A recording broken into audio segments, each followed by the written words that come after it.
எங்கே போகிறீங்க? என் பொண்ணு சமைக்கிறா, அந்த வீடியோவை பார்த்துட்டு போங்க. அப்புறமா அடுத்த வீடியோ பார்க்கலாம், சரிங்களா? வாங்க.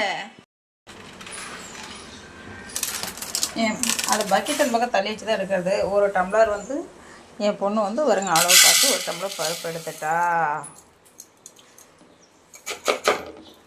அரிசி நான் ஊற வைக்கிறது இல்லையா, அந்த காட்டு அரிசி சீக்கிரமாக வெந்துடுறதுனால ஊற வைக்கிறதில்ல, அப்படியே கழுவி வச்சுருவேன். பருப்பு வந்து ஊறணும்னு அவசியம் இல்லை, இது வந்து சீக்கிரம் வெந்துடும் இந்த பருப்பு. யாராவது பருப்பு ஊற வச்சு சாம்பார் வைப்பாங்களா? நான் வைக்க மாட்டேன். கழுவிட்டு அப்படியே வைக்க வேண்டியது தான். சொம்பில் பிடிச்சி தான் ஊற்றுறது. குக்கரை கொண்டு வந்து அப்படியே பிடிப்பியோ? ஒரு 5-6 பல்லு பூரா உரிச்சு போட பூட்டு. அங்கே எப்பவுமே பருப்பு வேகும் போதே ஒரு சின்ன குட்டி பீஸாக சின்ன சின்னதாக குட்டி பீஸாக வந்து ஒரு 10 பீஸ் வந்து அந்த பருப்பு கூடயே போட்டு வேக வச்சிடணும். கொஞ்சம் ஜீரகம், கொஞ்சம் வெந்தயம், கொஞ்சம் சோம்பு, அது பெரிய ஜீரகம் இருக்குல்ல, அதை போட்டுட்டு இதையும் ஒரு 10 பீஸ் போட்டு பூண்டு போட்டு வேக வச்சு எடுத்து வச்சுக்கணும், மஞ்சத்தூள் போட்டு. சரியா? அப்போ தான் அந்த மாங்காவோட டேஸ்ட் வந்து அந்த சாம்பாரில் இருக்கும். நம்ம அரிஞ்சு மட்டுமே சாம்பாரில் போட்டோன்னு வச்சுக்கோ, அந்த மாங்காவோட டேஸ்ட் எஃபெக்ட் வந்து அதில் அவ்வளோவா தெரியாது. இது வந்து வேகும் போது, பருப்பு வேகும் போதே கொஞ்சம் மாங்காய் அரிஞ்சு போட்டோன்னா அந்த டேஸ்ட் வந்து அந்த புளிப்பு நல்லா டேஸ்ட்டாக இருக்கும் சாம்பார். அதுக்காக தான். சரியா? நான்லாம் உரிக்க மாட்டேன், அந்த வேலை கூட ஒன்று தான். நான் ஏன் உரிக்கணும் சொல்லு? நான்லாம் உரிக்க மாட்டேன், நீ தான் உரிக்கணும். ஒரு மணி நேரமாக வாங்கிட்டு வந்த காய் இதுதான். முருங்கைக்காய், உருளைக்கிழங்கு, கத்திரிக்காய், மாங்காய், தக்காளி, இது மட்டும் தான் காய்கறின்னு நாங்கள் வாங்கிட்டு வந்தது. எப்போவுமே நாங்கள் இவ்வளோ தான் வாங்குவோம். நாங்கள் வந்து காய்கறி வந்து எப்போவுமே ஞாயிற்றுக்கிழமை வாங்கும் போது ஒரு வாரத்துக்கான காய்கறி வாங்க மாட்டேன். நீங்களே பாருங்களேன், நான் டெய்லி இப்போ கடையில் தான் வாங்கிட்டு வர சொல்லுவோம் பசங்களை.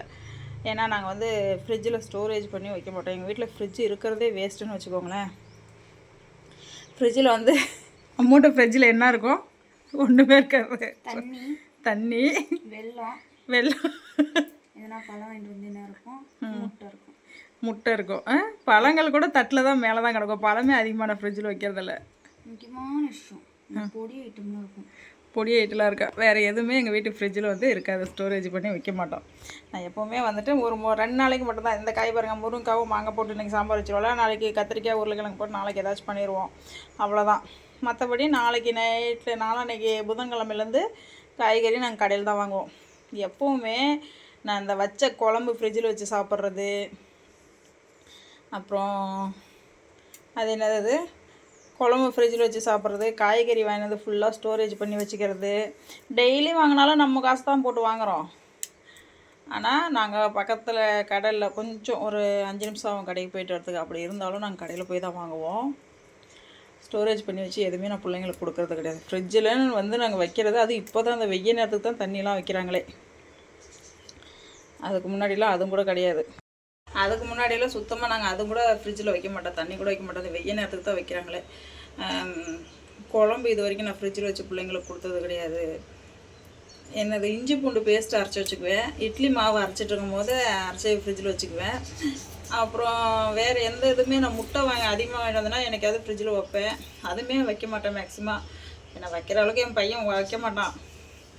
அப்படி வைக்கிறதா இருந்தால் இதை 1-2 ஒரு நைட்டுக்கு போய் தான் வைப்போம், அவ்வளோதான். மற்றபடி இந்த கடல மாவு, அரிசி மாவு இந்த மாதிரிலாம் வாங்கிட்டு வந்தேன்னா ஃப்ரிட்ஜில் வச்சுக்குவேன். மற்றபடி வேறு எதுவும் வைக்க மாட்டேன். பால், தயிர், இவ்வளோ தான் நான் ஃப்ரிட்ஜில் வைக்கிற ஐட்டம். எங்கள் வீட்டில் ஃப்ரிட்ஜ் இருக்கிறதே வேஸ்ட்டு.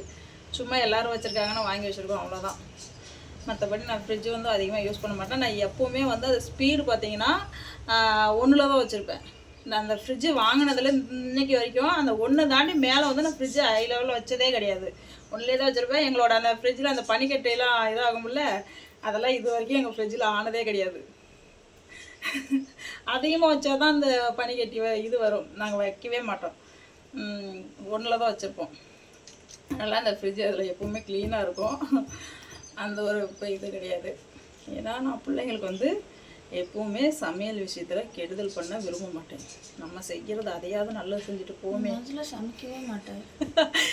போய் சொல்லாத. காலையில் ஒரு டைம் சமைப்பேன், மத்தியானம் ஒரு டைம் சமைப்பேன், நைட்டு ஒரு டைம் சமைப்பேன். என்ன கொஞ்சம் லேட்டாக சமைப்பேன், அவ்வளோதான். என் காதலே பூ சுற்றுற பற்றியா? ஏன் பாருங்கள், நேற்று கூட தோசை சுட்டேன். காலையில் என்ன சட்னி அரைச்சேன்? தக்காளி சட்னி அரைச்சேன். மதியானம் சாப்பாடு வச்சேன், வெங்காய குழம்பு வச்சுட்டு முட்டை அவிச்சு வச்சேன். நைட் வந்து சிக்கன் குழம்பு வச்சேன். இதை விட என்னங்க செய்வாங்க, எப்பவுமே கொஞ்சம் கொஞ்சமாக சும்மா காமெடி பண்ணிட்டு இருக்கேன். கொஞ்சம் கொஞ்சமாக குழம்பு வைப்பேன், 3 டைம் வைப்பேன் நான். மீதி வச்சு அந்த குழம்பு சாப்பிட்றதில்ல. ஆல்ரெடி சிலிண்டர் தட்டுப்பாடாக இருந்தாலும் நான் 3 டைம் தான் சமைப்பேன். ஃப்ரிட்ஜில் வச்சு நான் பிள்ளைங்களுக்கு கொடுக்கவே மாட்டேன். இப்போ இல்லை எப்பவுமே நான் கொடுத்தது கிடையாது. வைக்க வேண்டாம். இல்லை நான் அதாவது அதிகமாக சமைக்காத காரணம் ஃப்ரிட்ஜில் எடுத்து வச்சு கொடுக்குறாங்களே எல்லாருமே, நான் அதை செய்ய மாட்டேன். நைட்டு மட்டும் தான் எவ்வளோ இங்கே எல்லாம் வந்து வெங்காயம் உரிக்க கஷ்டப்பட்டு உரிச்சு ஃப்ரிட்ஜில் வச்சுக்கிறாங்க. முக்கியமாக வெங்காயம் ஃப்ரிட்ஜில் வைக்கவே கூடாது, அதை வச்சுக்கிறாங்க. தேங்காய் சட்னி அரைச்சாங்கன்னா அந்த தேங்காய் சட்னி அரைச்சி கெட்டு போயிருன்னு சொல்லிட்டு தூக்கி ஃப்ரிட்ஜில் வச்சுக்கிறாங்க. அந்த தேங்காய் சட்னியை ஃப்ரிட்ஜில் வச்சுட்டு அதை எடுத்து மறுபடியும் சூடு பண்ணி பாருங்களேன், அந்த சட்னி எப்படி இருக்குன்னு பாருங்களேன். மைதா மாவு மாதிரி ஆகிடும், கொலன்னு கெட்டியாக ஆகிடும். நான் எப்போ பார்த்தேன் தெரியுமா, ஃபஸ்ட்டு ஃப்ரிட்ஜு வாங்கி எல்லோரும் சொல்கிறாங்களேன்னு சொல்லிட்டு ஒரே ஒரு நாள் ஃப்ரிட்ஜில் வச்சேன். அவ்வளோதான். இன்றைக்கி வரைக்கும் நான் அந்த சட்னியாக இருக்கட்டும் எதாக இருக்கட்டும் நான் ஃப்ரிட்ஜில் வைக்கவே மாட்டேன். மெயினாக நான்வெஜ் வாங்கினாலும் நாங்கள் ஃப்ரிட்ஜில் வைக்கவே மாட்டோம். மீன் வாங்கி ஒரு நாள் இந்த மாதிரி வச்சு இது பண்ணியிருக்கோம், அது வாங்குறதில்ல. இப்போ ஃபஸ்ட்டில் ஒரு 2-3 டைம் வாங்கி வச்சுருக்கோம். அது எங்களுக்கு பிடிக்கல, டேஸ்ட்டே ஒரு டிஃப்ரெண்ட்டாக மாறிடும், நல்லாவே இருக்காது. அந்த மீனோட டேஸ்ட்டே வந்து மாறிடும். அதனால் வந்து நாங்கள் அதையுமே இப்போ அவாய்ட் பண்ணிட்டோம். ஒரு 2 டைம் 3 டைம் தான் வச்சுருப்போம் அது மாதிரி. இப்போ அதுவுமே அவாய்ட் பண்ணிட்டோம். இப்போ எங்கள் பாப்பா வந்து சமைக்கிறா. பூண்டு எந்த கையில் உரிக்குது பார்த்தீங்களா, எந்த விரலில் உரிக்குது பாருங்கள். இவ்வளோ நேரம் இந்த விரலில் உரிச்சிட்டு இருந்தது, இப்போ நான் காட்டின உடனே இந்த விரலுக்கு வந்துருச்சு. எவ்வளோ நேரம் ஆகிறான்னு பார்க்கலாம் சாம்பார் வைக்க. 3 நிமிஷம் 4 நிமிஷம் பேசிட்டேன் நான். இப்போ தான் அம்மனி வந்து பூண்டு உரிச்சிட்ருக்கு. 4 பூண்டு உரிச்சிட்டேன். நான் தொலைத்த நாட்களில்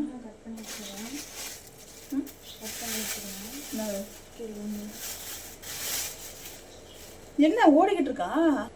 மாங்காயை குட்டி பீஸாக கட் பண்ணி அந்த பருப்பு கூடயே போட்டால் கொஞ்சம் சின்ன ஜீரகம், கொஞ்சம் வெந்தயம் அந்த மாதிரி போட்டு, மஞ்சத்தூள் கொஞ்சம் போட்டு, லைட்டாக கொஞ்சமாக உப்பு, அந்த பருப்பு டேஸ்ட்டுக்காக லைட்டாக உப்பு போட்டு வேக வச்சிரு. அதிகமாக உப்பு போடக்கூடாது, கொஞ்சமாக போடு. ஏன்னா அப்புறம் நம்ம காயெல்லாம் போடணும். முருங்கைக்காய் வந்து தனியாக ஒரு இதில் வேக வச்சிரு, அப்போ தான் காய் சீக்கிரம் வேகும். இல்லைன்னா வேகவே வேகாது. தக்காளி கொஞ்சம் அரைச்சிக்கோ, 3 தக்காளி சாம்பாருக்கு மட்டும் அரைக்கணும். சரியா? மறக்காது. தக்காளி வந்து ஒரு 3 தக்காளி நல்லா நைஸாக பேஸ்ட் மாதிரி அரைச்சிக்கோ. பூண்டு அதில் போடு. அதில் போட்டுட்டு குட்டி பீஸாக கொஞ்சம் மாங்காய் அரைஞ்சி போடு. காயை மட்டும் அறுத்தா வரும், உள்ளே இருக்கிற கொட்டையும் சேர்த்து போட்டு அறுத்தா எப்படி அறுக்கும். குட்டி பீஸாக கட் பண்ணதான் போதும். அதோட அப்படியே கட் பண்ணி குட்டியாக கட் பண்ணி போட்டுரும். அது என்னமோ எனக்கு கத்தியெல்லாம் அறுத்தா பிடிக்காது. கையில் அருவமனையில் உட்காந்து அருந்தா தான் எனக்கு காய் அரிஞ்ச மாதிரி இருக்கும். இந்த மாதிரி கத்தியெல்லாம் எனக்கு அறுக்கவே தெரியாது. நீங்கள் தான் இந்த மாதிரி. ஆனால் மேக்ஸிமம் நிறைய பேர் வந்து இப்படி தான் கத்தியில் தான் அறிகிறாங்க. எனக்கு அதை அரிக்கவே தெரியாது. நான் அருவமனையில் தான் அறிவேன் காய். கொஞ்சம் சாம்பாருக்கு போவோம், கொஞ்சம் வாய்க்கு போவோம் மாங்காய் காலையிலே. போட்டியில் அப்படியே ஒரு கலக்கி விட்டு குக்கரை மூடி வச்சு விசில் விட்டு 2 விசில் விட்டு போதும். 2 விசில் விட்டுனா பருப்பு வந்துடும். வேலை செய்யறதை பார்த்தீங்களா எப்படின்னு. இப்போ அந்த வேகஸ்டில் 2 முருங்கைக்காய் மட்டும் அறிய, 4 வேண்டாம். நிறைய சாம்பாருக்கு முருங்கைக்காய் போட்டோம்னு 2 மட்டும் போடு. அப்புறம் மாங்காய் கட் பண்ணி லாஸ்ட்டாக போட்டுக்கலாம் இறக்குறப்போ. ஃபஸ்ட்டு முருங்கைக்காய் மட்டும் கட் பண்ணு. ஒரு 3 தக்காளி வந்து அரைச்சிக்கோ, பேஸ்ட்டாக அரைச்சிக்கோ. சரியா? முழுசாக போடாத, அரிஞ்சு போடாத, பேஸ்ட்டாக அரைச்சிக்கோ. அப்புறம் அரையா. அதுக்கப்புறம் வெங்காயம் எடுத்துக்கலாம் ஃபஸ்ட்டு. அப்புறம் வெங்காயம் கட் பண்ணணும். அவங்க சின்ன பொண்ணு அவங்க காய் அரிஞ்சிட்ருக்காங்க. இவங்க பெரிய பொண்ணு இவங்க என்ன பண்ணிட்டுருக்காங்க, அவங்க என்ன பண்ணுறாங்கன்றதை வேடிக்கை தான் பார்க்குறாங்க. சரி, எங்கள் வீட்டில் இந்த மாதிரி கூத்துக்கள் தான் நடக்கும். பார்த்திங்கன்னா காயெல்லாம் அரைஞ்சிட்டு வந்துட்டு தக்காளியை அரைச்சி வச்சுட்டா. ஒரு 3 தக்காளி பேஸ்ட்டாக அரைச்சி வச்சுருக்கா. ஏன்னா எங்கள் வீட்டில் தக்காளிலாம் போட்டால் எடுத்து வச்சுருவாங்க. அதனால் தக்காளி வந்து பேஸ்ட்டாக அரைச்சாச்சு. நான் சாம்பார் வச்சா மட்டும் எப்போதுமே இப்படி அரைச்சிருவேன். நீ எதுவும் தேடவே வேண்டாம், அம்மா எல்லாத்தையும் பக்கத்துலேயே எடுத்து வச்சுருக்கேன். அப்புறம் அது போடு, கருவேப்பிலை போட்டு வெங்காயத்தை போட்டாலும் மிளகாய் இந்த 2 ஒன்றாவே போட்டு நல்லா தெரியும். வெங்காயத்தை நல்லா வணங்கின உடனே தக்காளி எடுத்து ஊற்றிடு. தக்காளி அந்த பச்சை வாடை போகிற வரைக்கும் வணக்கிட்டு அப்புறம் முருங்கைக்காயை போட்டு கொஞ்சம் மஞ்சள் போட்டு வேக வச்சிரு குழம்பு தூள் போட்டு வேக வச்சுட்டிங்கன்னா ஒரு 5-10 நிமிஷம் கழிச்சு அதை பருப்பு எடுத்து ஊற்றிக்கலாம். சரியா? பருப்பு எடுத்து ஊற்றி அதுக்கப்புறம் இறக்கிறதுக்கு ஒரு 2-3 நிமிஷத்துக்கு முன்னாடி மாங்காய் அரிஞ்சு போட்டிங்கன்னா போதும். ஓகேவா? அவ்வளோதான் சாம்பார். அவங்க சாம்பார் வைக்கிறாங்க. இவங்களை பாருங்கள், தலைகாணி என்ன தெரியுமா? நாய்க்குட்டி எழுபடுத்துறதில்ல பாருங்கள். இப்போ வந்து தக்காளி எடுத்து ஊற்று. பரவாயில்ல, வெங்காயம் நல்லா கண்ணாடி பழத்துக்கு வந்துடுச்சு. தக்காளி எடுத்து ஊற்று. அதெல்லாம் நான் பிரியாணியை செய்கிறேன் அப்படியே பொண்ணு நிறமாக வளர்க்குறதுக்கு. அதில் என்ன பச்சை வாசம் போதும்? உனக்கு எப்படி தெரியும்? அது நல்லா கலர் மாறிச்சுனாலே போதும். கலர் மாறிச்சுனாலே போதுங்க. பாருங்கள், இந்த அளவுக்கு வணங்கிடுச்சு தக்காளி வெங்காயம். இன்னும் எப்படி போய் கலர் மாறும்? என்ன பண்ணும்? ஊற்று, தக்காளி ஊற்று. 3 தக்காளி அரைச்சி ஊற்றிட்டு கொஞ்சம் தண்ணி ஊற்றிட்டு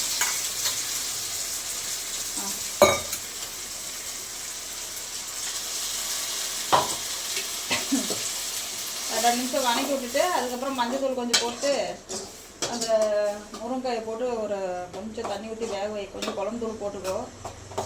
போட்டுட்டு வேக வச்சிரு. அவ்வளோதான்.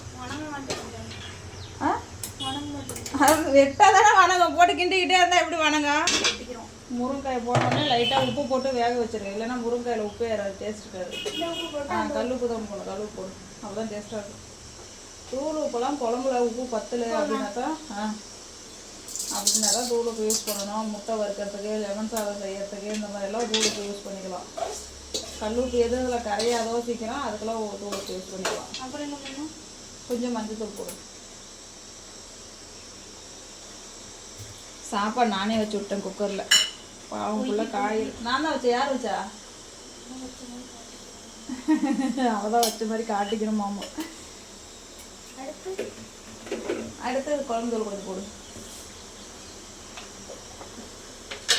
ஒரு ஸ்பூன் போடு. 1 ஸ்பூன் போடு. போதும். அவ்வளோதான். கிண்டி விட்டுட்டு தண்ணி கொஞ்சம் ஊற்றி வேக வச்சிடும். மூடி வச்சு. சாம்பார் போல் நம்ம போட மாட்டேன்.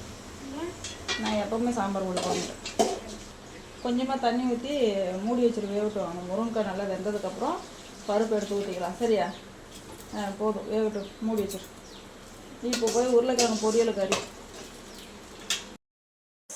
வந்து சாம்பார் ரெடி ஆயிடுச்சு. கீர்த்தனா வீட்டை மாங்காய் முருங்கைக்காய் போட்டு சாம்பார் ரெடி ஆயிடுச்சு. உருளைக்கிழங்கு பொரியல். அவங்க வந்து உருளைக்கிழங்கு பொரியல் வந்து பர்ஃபெக்டாக செய்வாங்க, சூப்பராக செய்வாங்க. அதனால் நான் சொல்லிக் கொடுக்கல, அது அவங்களே செஞ்சுட்டாங்க. இவ்வளோதான் ஃப்ரெண்ட்ஸ். இன்றைக்கி வந்து அவங்க சமையல். ரசம் வந்து நேற்று வச்சு ரசம் கொஞ்சம் இருக்குது. அவ்வளோதான். பத்தலைன்னா மதியானத்துக்கு ஏதாவது செய்வேன். ஓகே, சொல்லிடுப்பாப்பா. என் வீடியோவை ஃபாலோ பண்ணுங்கள். பிடிச்சிருந்தா லைக் பண்ணுங்கள், ஷேர் பண்ணுங்கன்னு சொல்லிடு. வீடியோ பிடிச்சிருந்தா லைக் பண்ணுங்கள், ஷேர் பண்ணுங்கள், கமெண்ட் பண்ணுங்கள். கூடவே ஹைப் பட்டனை டச் பண்ணி விடுங்க. ஹைப் அது ஒரு இது இருக்குது. சொல்லு. கூடவே ஹைப் பட்டனை சர்ச் பண்ணுங்க.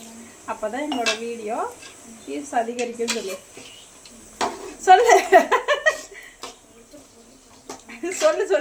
கேட்டுச்சு. அதில் கேட்டுச்சு நீ சொன்னது. எடுத்துட்டு போறியா கடுப்பேற்றிய? சொல்லு. இப்போதான் எங்கள் வியூஸ் அதிகரிக்கும். இப்போதான் எனக்கு வியூஸ் அதிகரிக்கும். ஓகே ஃப்ரெண்ட்ஸ், இந்த வீடியோ எவ்வளோதான். எங்கள் வீட்டு சமையலும் இன்னைக்கு இதுதான். வீடியோ பிடிச்சிருந்தா லைக் பண்ணுங்கள், ஷேர் பண்ணுங்கள். பாய்.